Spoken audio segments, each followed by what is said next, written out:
Assalamualaikum warahmatullahi wabarakatuh. Ketemu lagi dengan saya di channel Laut Tapi. Di video kali ini saya akan memberikan tutorial cara membuat checkbox di Excel ya.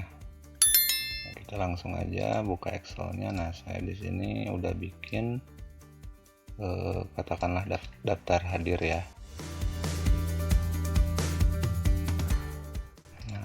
Daftar hadir katakanlah seperti itu, kita gedein ya. Untuk menu checkbox ini kita perlu tab developer. Nah, sebelumnya kita munculkan dulu tab developernya, kita ke file, kemudian langsung ke paling bawah ke option ya. Nah, udah muncul, langsung ke customize ribbon, klik langsung. Nah, cek di sini. Nah, ini menu developernya, kita checklist, kemudian oke. Nah, ini dia menu developernya udah muncul ya. Jadi saya di sini menggunakan Excel 2019.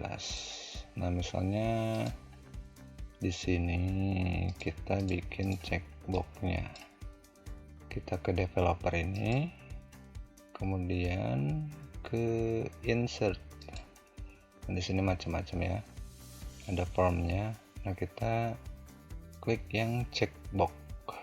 Nah, kita klik di sini. Oh, sorry, enggak rapi. Kita hapus.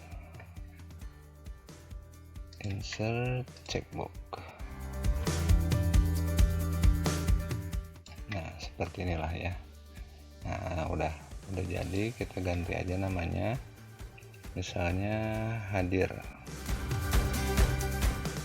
Nah, seperti ini. Kita kalau mau ke bawah gampang, tinggal drag aja. Nah, seperti itu kan. Kemudian kita tarik lagi ke sini, tapi sebelumnya kita bikin dulu satu untuk yang ini ya. Kita kopikan, kemudian paste di sini. Nah, kita ganti teksnya ini ya, klik kanan, edit teks, misalnya tidak hadir.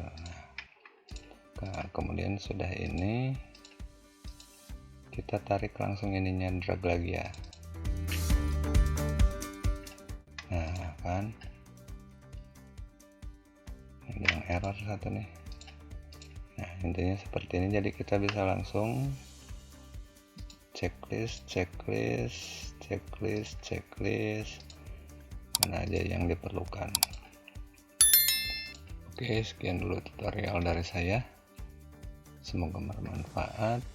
Assalamualaikum warahmatullahi wabarakatuh.